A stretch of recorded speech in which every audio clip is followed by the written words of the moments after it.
My name is Simon Schur, and welcome to my video comparing, contrasting, and discussing the different kicks in Taekwondo. The 5 primary kicks in Taekwondo are the front kick, the round kick, the side kick, the back kick, and the hook kick. Now, I'd like to go over each of those and just talk a little bit about the way they're structured, the way they're to be used, the way they get their power, and their effectiveness in a sparring situation. We're going to start with the front kick, or the front snap kick. The knee comes up, the leg extends, striking with the ball of the foot or the instep, then the knee bends and comes back, and then you put it down generally. Now, the knee precedes the kick, leaving the shin to approach at a downward slope. One of the biggest dangers of this kick are exposing your shin and foot in an upward motion to your opponent's downward-facing guarding elbow. Now, this is a very powerful kick because the hip moves forward in a linear arcing motion, pulling the leg upward and snapping it forward. The body is in a very natural upright position when you throw this kick. So you can really lend a lot of your hip rotation and your pelvic tilting force into the kick. One of the other variations of the front kick is the front thrusting kick, where you pull the knee into the chest for the chamber as opposed to come up in one motion and thrust the foot outwards. If you pull the knee into the chest and you thrust outward, you're generally using the flat of the foot or the heel of the foot to thrust in a linear direction right towards your target. This is a great way to keep an opponent moving backwards, to strike an opponent who's off balance and send them further backward, or to break through your opponent's guard or push their guard against their body to disrupt their balance. This isn't the fastest kick, but it's a very powerful one because you're using the quads and the glutes. Now let's talk a little bit about the round kick or the turning kick. This is a very versatile kick. Now if you pivot all the way and thrust your heel into the kick, your hips will turn over all the way, and this can be a very powerful, devastating technique. Oftentimes, people don't utilize the round kick to its full potential. They throw a 45-degree round kick without turning the full body into it, so it's just the legs swinging up and striking the target. Now this is fast and easy and a great way to score points in tournaments. But if you really want to use the round kick to devastate, you have to turn your hips over all the way and thrust your entire body into the technique. The round kick or turning kick is one of the most oft-used kicks in martial arts. If you watch the average sparring match, the vast majority of the kicks will be round kicks. That's because it requires very little motion to throw the kick. You just pick the leg up and then twist your hips into it. Or don't twist your hips and just arc your leg a little bit into it. Now it doesn't come up straight like the front kick. It comes at an angle into the technique, but from a linear facing position, which gives it a little bit of surprise, a little bit of a shock value in its approach. It can be unexpected. But because it's so often used, people usually expect it and they keep a guard in place against it. If you use the ball of the foot in your round kick or turning kick, it can be utterly devastating, bone-crushing technique. Now, an arcing motion is a motion that lends itself to generating speed. So the round kick or turning kick can be one of the fastest kicks in martial arts as far as its rate per second goes, distance per second.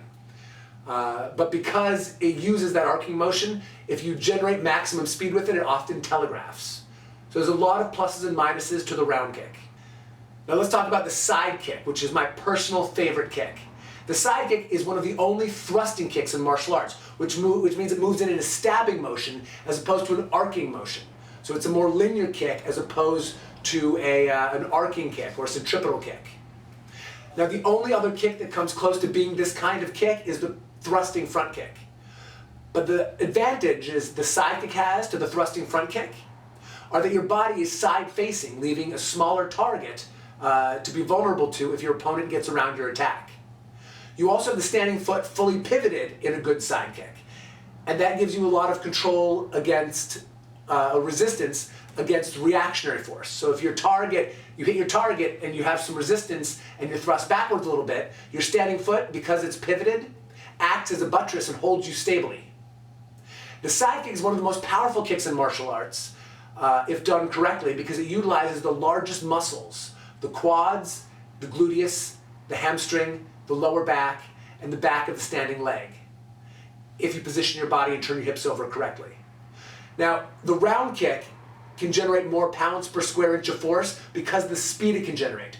But the side kick, with its thrusting power, can be utterly devastating. And because you use the heel in the vast majority of side kicks, it can also be the most indomitable technique, because the heel is a solid bone with very few nerves on its striking surface. Unlike the round kick, if you use the ball of the foot, your toes can get in the way. Or you have to use your shin or instep to strike with, and those bruise really easily unless you do a lot of conditioning. So the side kick is one of the best techniques for board breaking, moving a partner off balance, and just being utterly devastating. Let's talk about the hook kick now, or the reverse turning kick.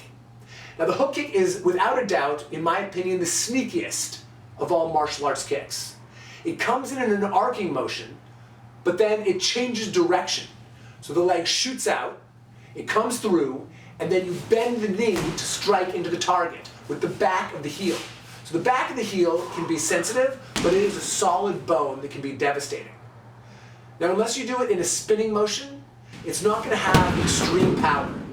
But because of the kind of striking tool it is and the large muscles that are engaged in the hook kick, the quads and the glutes, if you hit the jaw, the collarbone, the head, it can be really destructive and powerful. So basically any kick can be destructive or powerful if aimed correctly and timed correctly. And all Taekwondo kicks are designed to generate maximum power from their angle. But the hook kick is one of the coolest because of the sneaky way it approaches its target and the way it changes direction mid-course. Now the back kick is really cool. It's basically the opposite of the front snap kick, but you're using your heel instead of the instep or the ball of the foot, and you're coming up with the heel with the knee down. So only the quads and the calves are exposed to your opponent's lead elbow, but they're sloped at a different angle, the exact opposite angle as of your knee coming up for the front kick. So it leaves the leg far more protected, uses more powerful muscles, and it thrusts into your opponent from a very unexpected angle. If your back is more towards your opponent, they're really not expecting your attack to come towards them. So that's one of the reasons the back kick is so cool. But the downside is similar to the upside. Your back is facing your opponent, which means you're going to have a harder time seeing what they do. You're going to have a harder time seeing your target and landing your strike. And if they jam your kick or get past it, it's going to be much harder to defend yourself. On the upside, because of the angle of the kick, if you do meet resistance, you're pushing yourself away from the target, and you can move confidently away from your target and change directions easily. So again, upsides and downsides to all kicks. Thank you guys so much for checking out my analysis of the basic Taekwondo kicks.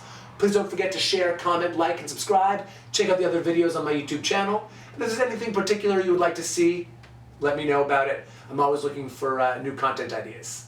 Thanks so much, and have an awesome day.